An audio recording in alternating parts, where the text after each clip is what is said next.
No. Okay. So basically, like I just said, if you have a question, drop it in the chat. We will try to get to all the questions at the end, or if we can answer it really quickly, we'll answer it on the slide. But we have saved a slide just for questions, of course. As for myself, I started in customer experience professionals services in 2003. I co-founded Anant Corporation with Rahul Singh, who's also on this call. It's a business platform company in 2008. We started with Sitecore in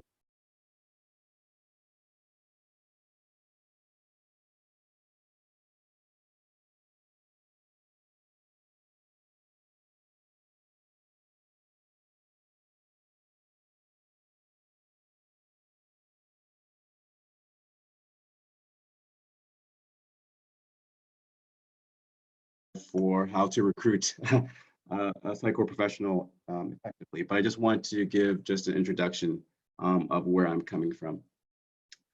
Okay, so I wanted to give a quick rundown of what is Sitecore because I found in my research that most recruiters don't really know what it is. So I just wanted to do a really brief overview. So at a top level, Sitecore manages about 30,000 websites, big, small, Fortune 500, Fortune 10, Fortune 5, Fortune 1, all the way up to Exxon, which is in the Fortune 2, I think, depending on the price of oil. Then they do 4,600 brands, and they actually do more than this. This is just a slide of what they give us, right? They probably have higher internal numbers. They have 850 employees worldwide that are actively trying to make the product better, trying to make the community better. They have 1,500 partners because that is how Sitecore actually gets done. Sitecore does not want to actually deploy their own product. They want to just make the product and give it to partners to deploy the product and educate the customer on how to use it. They have about 10,000 developers around the world, which again, I think this is at 30,000 to be honest, with updated 2020 numbers. But again, this is from Sitecore. I'll give them the credit for this slide. And they operate in about 50 different countries. So they not only operate in a different country, but they operate within different languages, such as Canadian French or English French or different forms of Spanish, things like that. So they operate in all different kinds of languages so that the platform can be in any language. Why do companies need Sitecore? So why are you even here is the message of this slide, right? Because they have manual processes to manage and move content, right? Because they have manual processes to manage and move feature updates, right? They have no customer-centric view across all their channels and experiences, right? Everything is different silos, right? So they have different silo tools to different things. They do WordPress blogs, they do SharePoint for websites, they try to do Sitecore here on this different website. They're using Adobe here. They have manual processes for campaign management and optimization, right? So they manually go and look to see how to make their marketing campaigns better. They manually go look how to optimize things. They have usually they're just having a US audience that they're attacking, but they want to do multilingual and localization, right? They always want to do it, but they don't have it yet.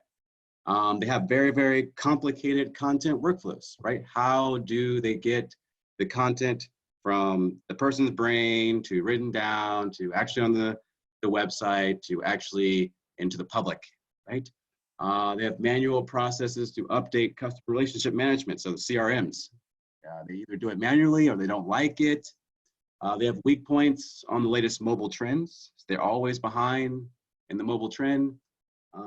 They have no personalization strategy, usually. 70% of all companies are investing in a personalization strategy currently, right?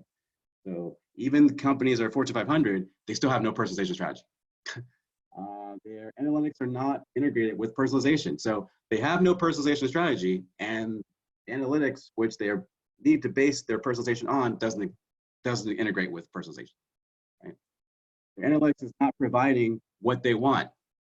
They're just collecting a whole bunch of analytics. It's not actually solving critical decisions or allowing stakeholders to make decisions based off analytics, right? They're just collecting it because, you know, they're being told to collect it. They're being told to use Google Analytics. They're being told to use some kind of analytics item, but they're not really using it.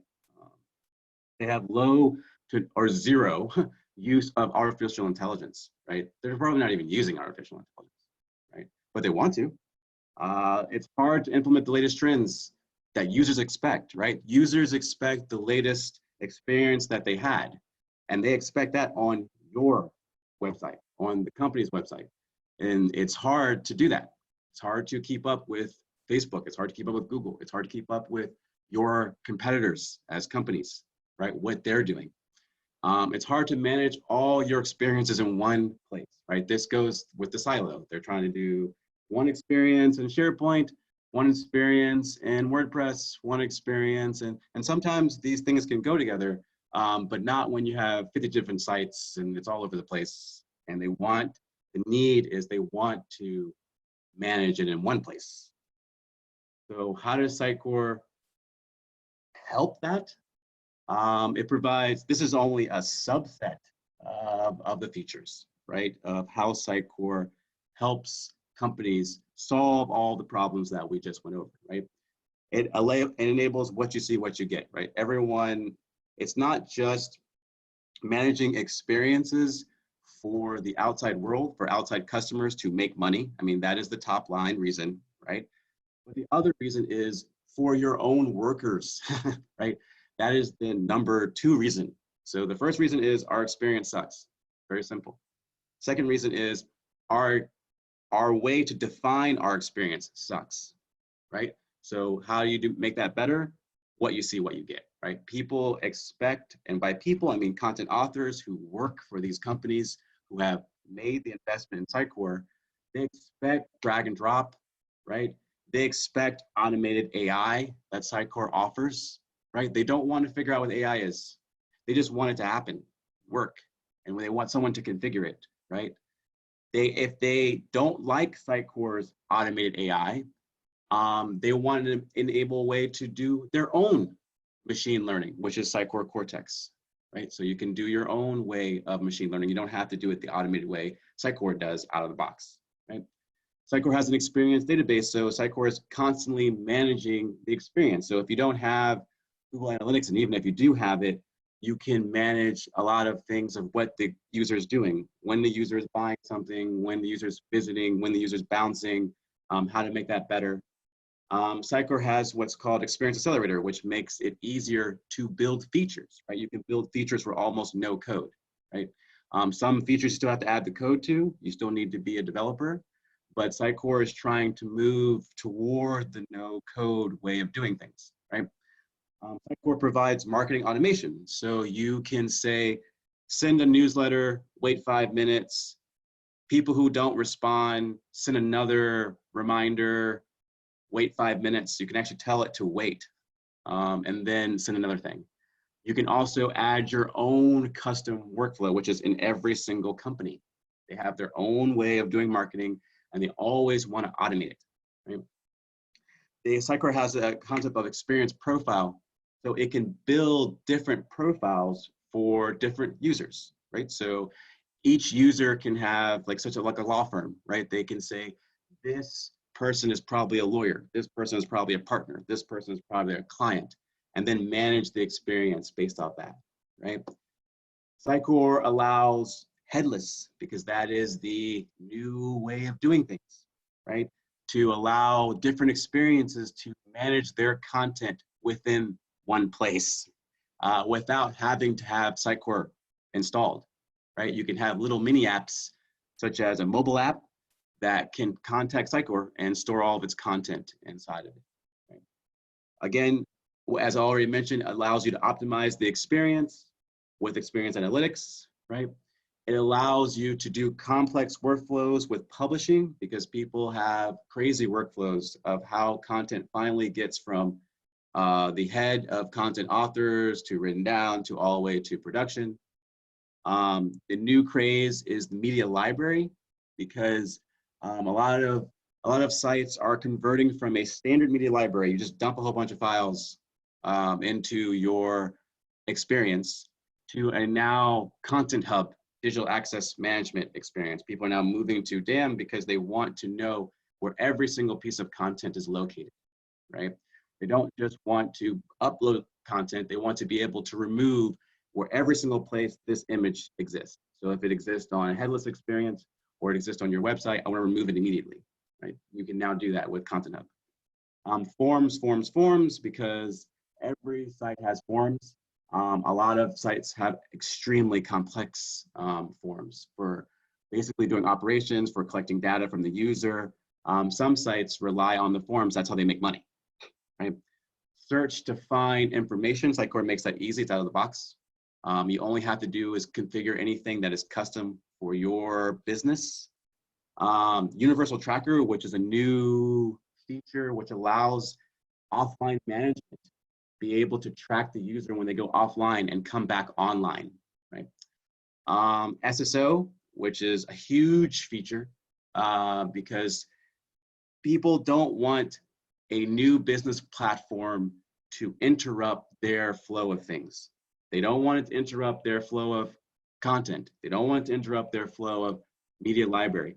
They don't want to interrupt their flow of CRM connections. They don't want to interrupt their flow of login, right? They want to install this product, everything connects to it, they log in one place, and they can control all of their experiences.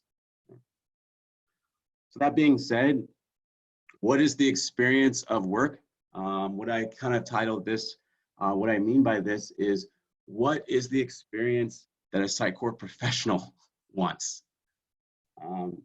So how do people want to work? People want to work how they want to work. I mean, it's that simple, right? Not how you tell them, right? So they want to choose their location, right? I personally, I like working in New York. So I chose this location, right? My business partner, he works and sits in DC. He loves DC. I personally tried to get him to come to New York, to move to New York. He has tried to make me move to DC, but we are set in our own ways, right? I want to live in New York, so this is where I want to live. I want to be at the market rate. I don't have to make $1 million, right? I just want to be at whatever the rate is, whatever the market rate is, right? I want standard benefits. I want a 401k. I want paid travel. I want vacation, right? This is how people want to work, right? I want to choose if I want to be on site or remote. I want to choose. I don't want to be told what to choose. I want to choose, right? Maybe I want to work on site, but I want to choose, right? I want my preferred title, right? I want to be a Sitecore developer. I want to be a Sitecore architect. I want to be a Sitecore consultant. Those are 3 different distinct titles, totally different positions, right? I want to work as an individual contractor, right? So I don't want to work full-time I don't want to be tied to a company. That's a big deal. Work as FTE. I want to work as FTE because there are tons of Sitecore professionals who want to work directly for companies. That is the nirvana. That is what everybody wants, right? However, where the shift is coming is people want to individualize their talents, or they want to join a professional services firm and join a team of experts. That's where it's going, right? Back in the old days, it was FTE. Everything was FTE. It was FTE and contractors, right? Now, people, when I by people, I mean professionals, they know what they can get. So now they are tired of being an FTE person and they're expanding out to, I want to be an individual contractor. Let me see how that is. Or then I want to go to a professional services firm and work corp to corp because I get the best of both worlds. I get to work FTE if I want to for that professional services firm, or I can work as a contractor and get benefits from that professional service firm, and that firm can work for me, right? This is the new way of work, right? Where an individual person is an entrepreneur. They choose how they want to work. They're not seen as just a busy bee, as just someone you just hire, right? The future of work is the person chooses, and then the business sees their value, right? They see that if they honor what the person wishes and how they work, they'll benefit. They will profit, right? And then the typical, right? They want to work where they want to work, just like here, location, location, location. They want to go on vacation more, not less, right? I want to go to Paris. I can still work. I can still turn in my Sitecore work. I can still get on Scrum calls. Why does it matter if I'm in Paris? Why does that matter, right? They want to choose their travel, exactly what I'm getting to, right? Why does it matter? Why does it matter if I'm in America? Why does it matter if I'm in Paris? Why does it matter if I'm in London, right? So talent acquisition scenario. So I just went over how we want to work, right? This is how I normally have experienced talent acquisition, right? And also I have interviewed a whole rack of people in my life. And specifically for this presentation, I interviewed a lot of people to combine to this slide, right? So it doesn't really matter if you contact someone over email, or you contact someone over LinkedIn, or you contact someone over Twitter. It pretty much boils down to this, right? So a recruiter reaches out to you with an opportunity. Awesome, right? They spell Sitecore wrong. I mean, this is like 50% of my recruitment. They spell Sitecore wrong, seriously. And when you do that, you automatically give the impression to your recruit, they don't know what they're doing. They don't know what they're talking about. I mean, they don't even know how to spell the product, right? So they either spell it with a space, or they spell it lowercase with a space. I have it in bold how it should be spelled. If you spell it lowercase, it's fine, but spell it as one word. This is a serious deal with Sitecore professionals. This is a serious deal. To me, I don't mind that much. It does kind of bug me when I see it wrong, and it does red flag you for me when I see it spelled wrong. So maybe it is a big deal to me because it does red flag you, like these people don't know what they're talking about, right? That's immediately what I think to myself. They promise that their opportunity is amazing and it's urgent. It is urgent, right? They do not really know what Sitecore is, which is why I did the previous slides, right? They just know that this is the rec, this is what the customer is asking for, and that person on LinkedIn has it in their description. So here you go. That's usually what I get, 50, 60% every single day. This happens to me every single day, right? Once I actually respond, they start to message you without realizing you might be busy at work. I'm at work. So I will say plainly, I would say about 60, 75% of my business is from LinkedIn, right? The rest is from my other customers giving me repeat business. Most of my business comes from LinkedIn. So it's usually if I respond, it starts the waterfall. It starts the chain of events, right? They specifically mentioned that there is no remote option. Remote is not an option. Now I'm seeing in LinkedIn messages, it's in bold. Remote is not an option in bold. Like I didn't see it the first time, right?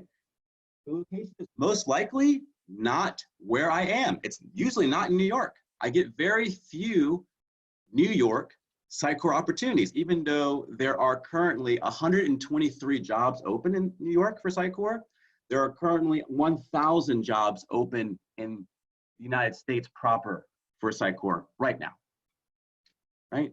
So that's usually why it's not in New York, because Sitecore is everywhere right now. And there is a shortage, right? The rate is usually below the market rate. This is the biggest one, I think. This is the biggest complaint I think I hear from everybody, right? It's besides you misspelled Sitecore, that clients, now usually this is a shared problem. This is because the client has told you, this is what I want to pay, here it is, go get me the person, I don't care, right? I understand, this is my money, So this is what I want to do, right? However, the market is fighting you because there, like I said, there are 1,000 other jobs fighting you at the same, either at the same rate or higher, right? So how to improve? Reach out with an introductory email or LinkedIn connection before you pitch me and before you call me. Today alone, I was on a meeting and a recruiter called me. I don't know how he got my phone number. I've never emailed this person. Don't know how I got my phone number. And he's just said, oh, I want to talk to you about a Sitecore position. I was like, I can't even talk to you right now. And how did you get my number? Right? Introduce yourself before you do that, so I don't think you're spam, right? If it's on social messaging or phone, ask if the person is busy. Usually, if you're recruiting a Sitecore professional, they already have a job. If you find someone who does not have a job, please let me know who that person is, because that's a unicorn who doesn't exist. 9 times out of 10, the person you are recruiting has a job. Let me repeat, they already have a job, right? You need them, they don't need you, right? Understand that your recruit's time is as urgent as your opportunity, right? So your opportunity is respected. It is urgent, totally. So is everybody else's. So is my time.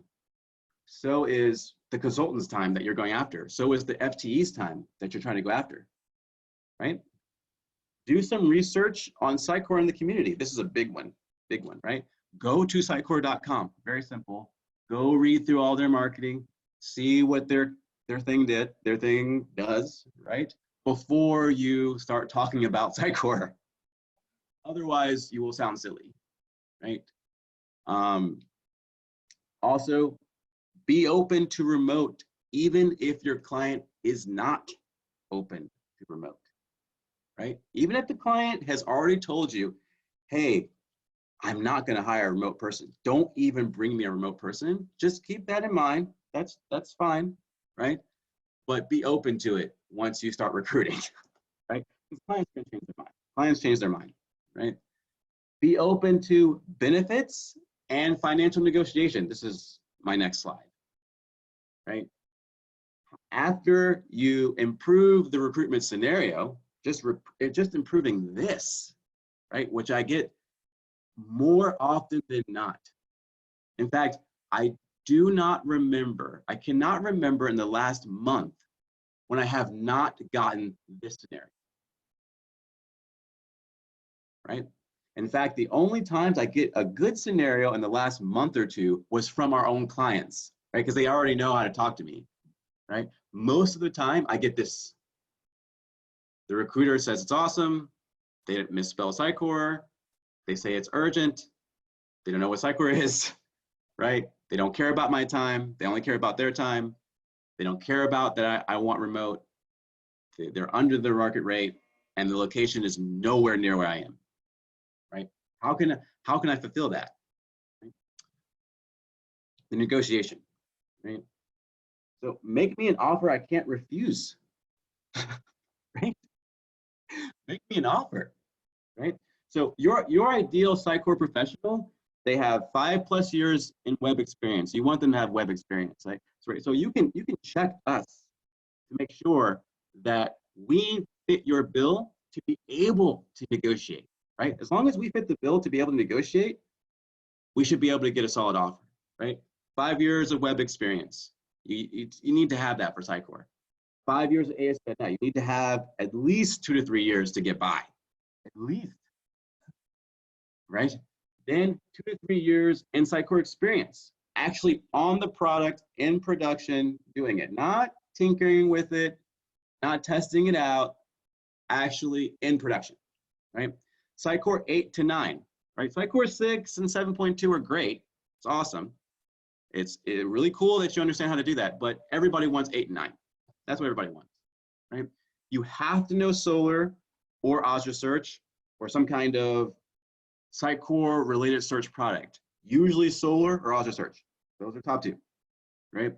You should know Azure, right? Or AWS, one or the other, because those are where everybody is trying to deploy Sitecore. If you don't know it, you're behind, right? You should know some kind of CI/CD or Azure DevOps, because Azure DevOps is usually, 9 times out of 10, that's the one they use, right? You should be Sitecore certified. This is huge because A, customers know about this, and B, Sitecore specifically requires you to be certified in order to do certain actions. So if you're not certified, you're dead to me. Straightforward, right? If you're not certified, I can't have you act on behalf of the client, right? That happened to me recently. I was the only certified person on a 14 person project, so I had to go to Sitecore because no one else could do it, right? So if I am Sitecore certified, that gives me a leg up, right? Active in the Sitecore community is even a higher leg up, right? You should be both, right? And then lastly, Sitecore MVP, right? So let's talk about the Sitecore MVP, right? So I've heard a lot, usually from recruiters, don't know what Sitecore MVP is. They think it's some kind of certification, like Sitecore certified. It's not, right? Sitecore MVP is an award, right? And it only about 300 so out of those 10 to 30,000 developers all over the world have this award, right? So Sitecore MVP is basically your top person. Now, that being said, they have a job, right? They have a job, right? So if you cannot make them, the right side of this slide, a good offer, you're gonna have a very, very hard chance of recruiting them, right? So what is a good offer? So I break up a good offer into a couple of parts, right? So market, location, price, knowledge, and benefits.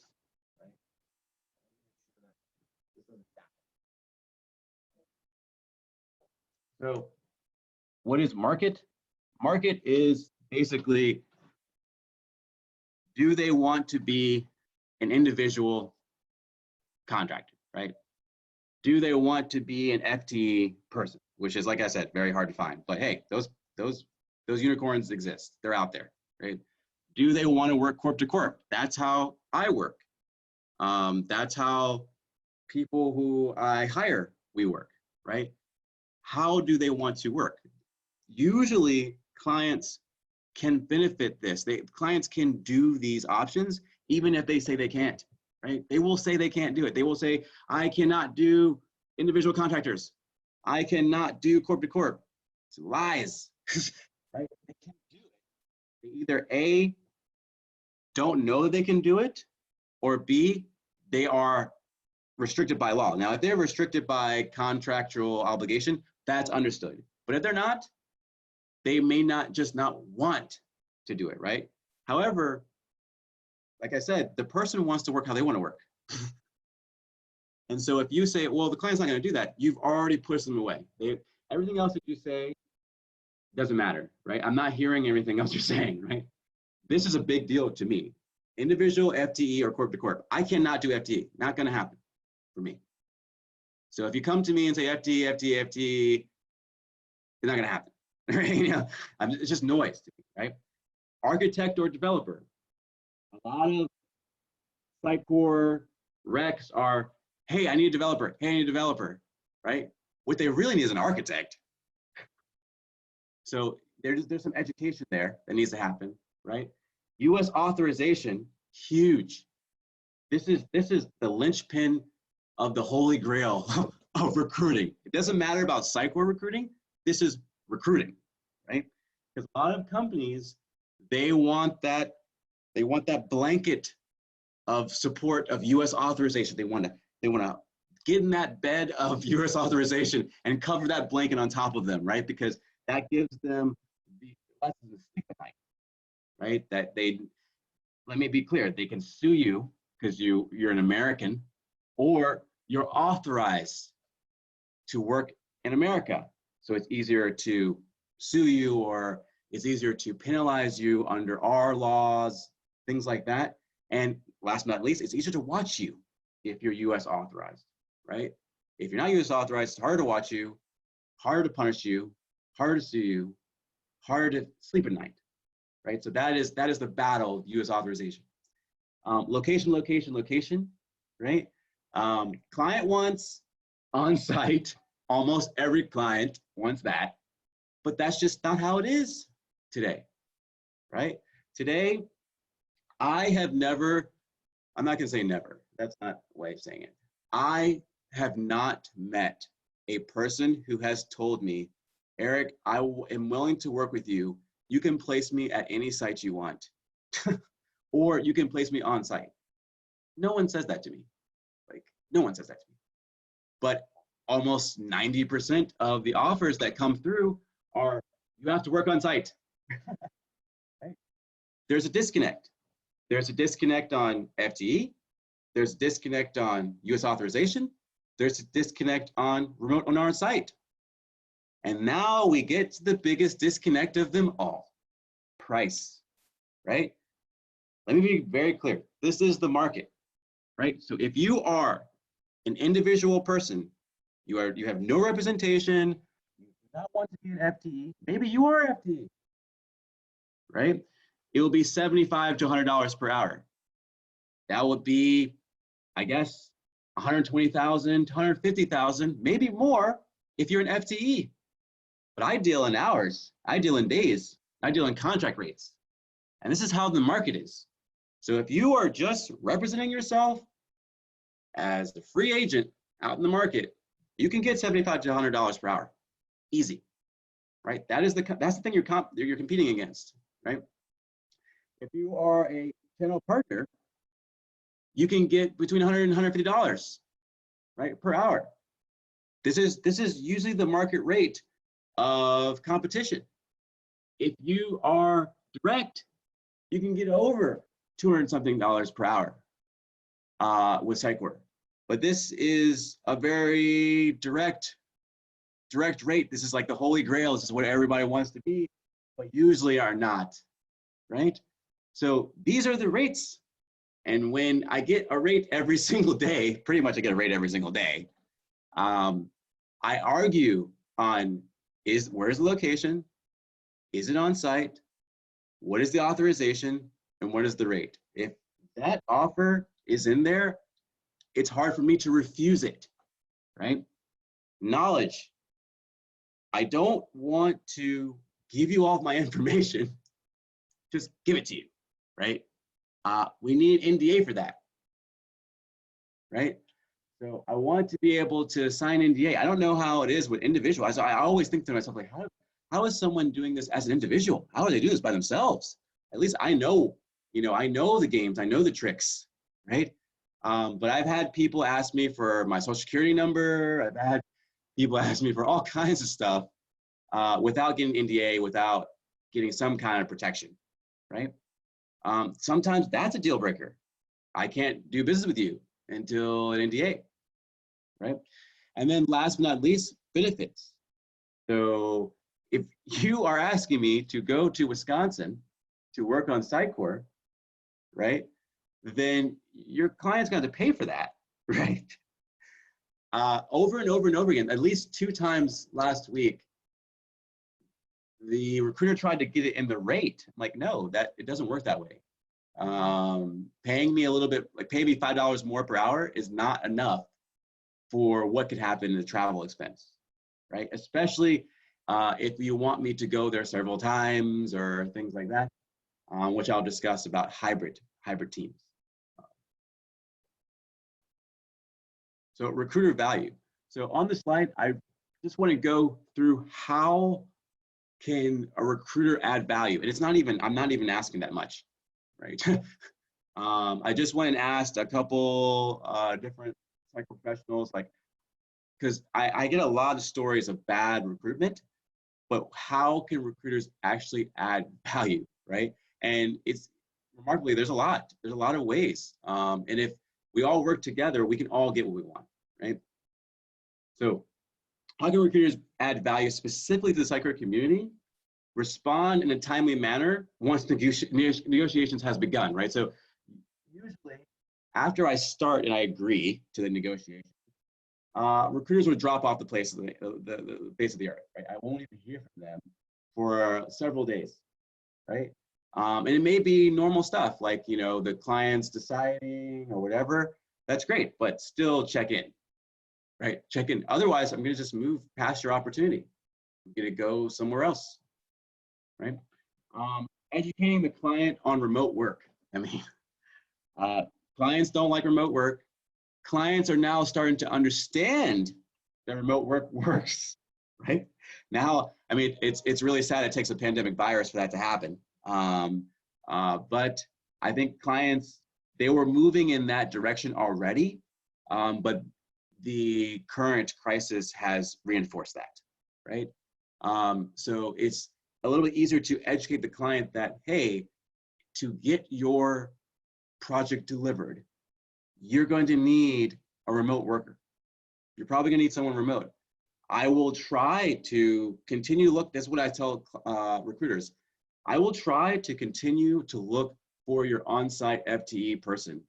However, I have plenty of remote or hybrid on-site contractors. I have plenty of those right now, ready to go, ready for you to interview them. Here they are, right?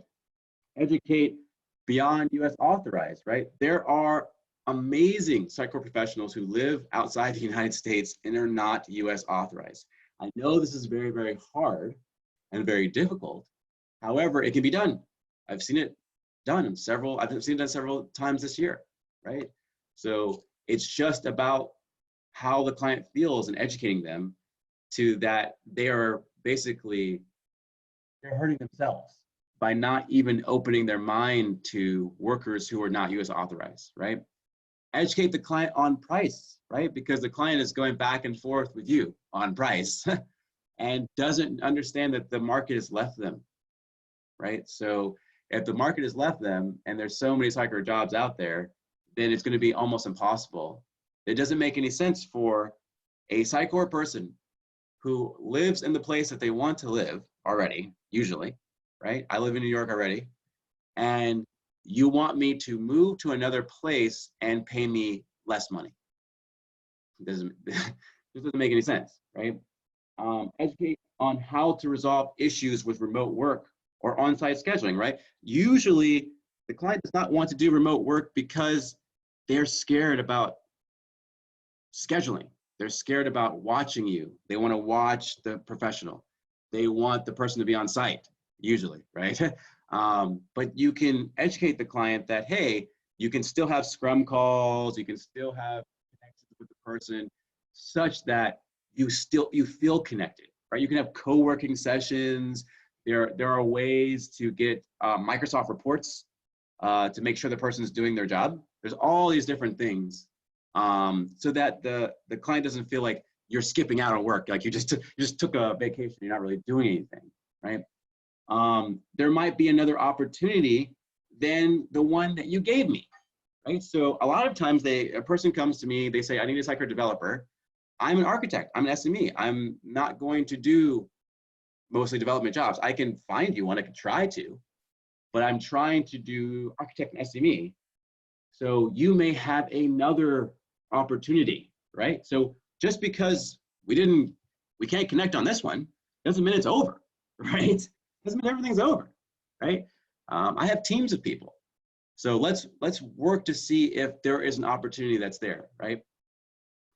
Not too many people do this one. Update or format my resume for me when I give you my permission, right? So after I give you my resume and you don't like it, you want a different format, or you want to modify it, right?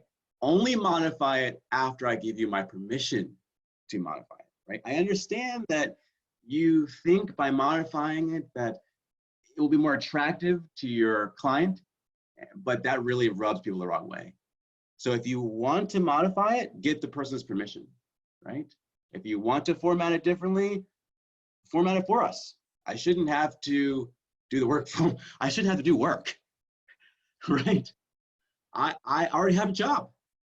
Why am I doing work for you, right? Provide value to me. Challenge sell your client. And what I mean by this is their client says they want on-site only, challenge them differently, right? Say, oh, you're not going to get that, right? I'm like I said, this is my pitch earlier. I will continue to look for your unicorn that doesn't exist. I will continue to do that. I'm not going to find that person, but I will continue to do that. But this is the person that you should get, right? They're a Sitecore MVP. They may not be US authorized, but they're active in the community. I've talked to their past contracts. It looks really good. Try them for 3 months, right? Try before you buy. What's wrong with 3 months, right? So that's why I always ask recruiters, like, so I say, how long has this job been open? How long has this team requirement been open? 6 months, a year, right? So try me or my team or one of my teammates for 3 months. And if you don't like it, tell me, and then I will talk to the team. I will talk to the person, and we will either fire that person, we'll find you a better person. You will still have more delivery than if you didn't do that, right? If you didn't do that, you just have the rec open forever. And I've seen clients do this. They just will have it open for a year, 2 years. And I don't understand how they do delivery that way, right? Ways to engage the Sitecore community. So a lot of Sitecore professionals told me that they would actually like recruiters to start engaging with the community, right? Before trying to recruit them, right? So I just go over some brief ways before we open up to questions, right? So attend Sitecore events. So there's tons of different events. Of course, again, we're going through coronavirus right now. So a lot of them are virtual, such as we just did Virtual Developer Day, I believe yesterday. So you can kind of learn what Sitecore developers are going through, what they have to learn, what they have to do, right? You can start to see and recognize different people when you go to events, right? Even if it's virtual, right? Attend community user groups in your areas. Usually every major city has a Sitecore user group. So if you show up as a recruiter and say, hey, I'm a recruiter, hey, letting you guys know I'm a recruiter, not trying to secretly infiltrate your group. I just want to learn. Like, I'm just here to learn. I just want to hear what's going on. You will learn a lot, and they will respect you more. They will come up to you like, hey, I'm open in 6 months. They will start coming up to you because they will start trusting you because you're showing up to their user group, right? Attend SugeCon. It's a really big deal for the Sitecore community, right? SugeCon is basically a huge conference of user groups. That's what it's like, one time, I think 4 times a year, basically. And Sitecore basically hosts this with the community, and you have to pay for a ticket to go. It's a big event, almost as big as Symposium, right? Which is the other event, right? That if you can attend Symposium, you should. However, as a recruiter, it's probably best that you do SugeCon. It's cheaper. You are meeting developers directly, and Symposium is more top level to partners. Symposium is more of a partner event. Be engaged on social media. Sitecore is very engaged on LinkedIn and Twitter. So you can engage a lot of Sitecore contacts on LinkedIn and Twitter. Now, like I said, be careful with your engagement. You don't want to rub them the wrong way. You don't want to just say, hey, get on my opportunity and yell at them. You want to engage them, right? A good message would be like, hey, I'm looking to add Sitecore professionals to my network, something like that, before you automatically recruit them. You can say, hey, I have opportunities right now, but I'm not going to throw them out in your face. Just saying, hey, I'm here. And if something comes by, we'll talk. Something like that, right? An introduction. Start your own community and invite Sitecore people in. I mean, I've only heard of this happening one time where a recruiter started their own kind of user group and then invited Sitecore people to it. So it's reverse, right? And you can do this in any major city, right? Especially if you could invite all your fellow recruiters and then kind of have a user group. I'd show up, right?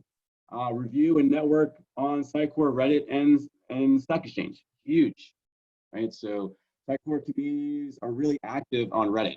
They talk about events behind events that no one knows about on Reddit, right? Stack Exchange is another thing. There's a lot of how problems get solved. You can discover that. What are the common problems? Why do people hire people for Sitecore? Because they're trying to solve these things that are on Stack Exchange, right? If you get the privilege of being invited to the Sitecore Slack, don't start recruiting people there. You will probably get kicked off, probably get expelled, right? Now, they have a recruitment channel, but you have to slide into that, right? You have to gain access into that. You don't just start off there, right? You basically listen to the community before you speak. That's the easiest way to explain it. And you recruit person to person or person to team, right? So it's better, like this is what I mean by this is the introduction, right? Don't just send me a random email. Don't just send me a random Slack message. Don't just send me a random LinkedIn message. Get to know who I am, contact me, meet me at a user group, meet me at a Sitecore event, and recruit me person to person, or recruit my team, basically.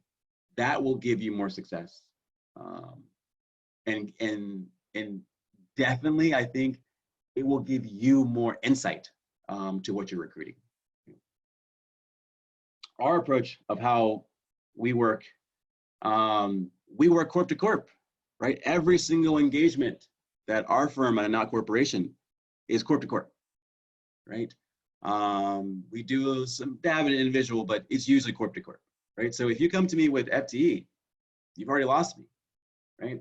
We like to work as subject matter experts, as architects, and only as senior development, right? I'm actually getting away from development. I'm going more as architects. I want to be at the highest level, right? If you need architects, or if you need developers, I can find that. I can find you that. But that's not what we specialize in. So if you keep coming to me with, I have a Sitecore developer position, you're losing me. You keep coming to me with, it must be on site, you're losing me. You keep coming to me with, it has to be FTE, you've lost me, right? We do full or half day net 30-day billing, right? We want our check in 30 days. It's very simple, right? We do US based and authorized, but I would like to use remote offshore because there's a million of them that are experts and they're awesome and they could definitely do your job, but you will not allow me to use them, right? Only some contracts will allow me to use them as the market is starting to understand that that needs to happen, right? We will travel to your clients on a scheduled on-site visit. I will actually go to your client. I just will not go there every week. I have no problem. I'll go there every week. I just will not go there 5 days a week. That's the difference. I'm not going to move my life to Wisconsin. I'm sorry I keep using Wisconsin because that was the last place I was asked to relocate to. Or someplace I've never been to. There's nothing wrong with Wisconsin. It's just I've never been there. I don't know anything about Madison, Wisconsin. I don't know how to get an apartment there. I don't know anything, right? But I'm willing to go visit and just see how it is for 2 days and then come back to New York. That I will do, right? And with that, I just want to, before we get to questions, let you know that the next webinar is on April 23rd, 2020, 6 p.m., 7 p.m., same time.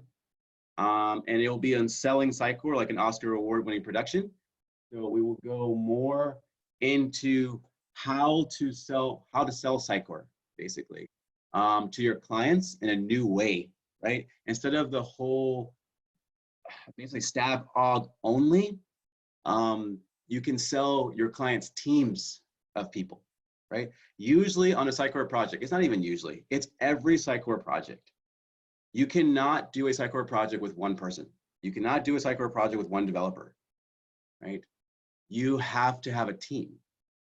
On my last project, we hired 3 Sitecore architects. Each one of them had another person. right? So it's already happening in the industry. It's just not official. I want to make it official, right? So like I said, next webinar, totally free, between April 23rd, between 6 to 7. Please, right now, drop your questions in the chat so I can get to them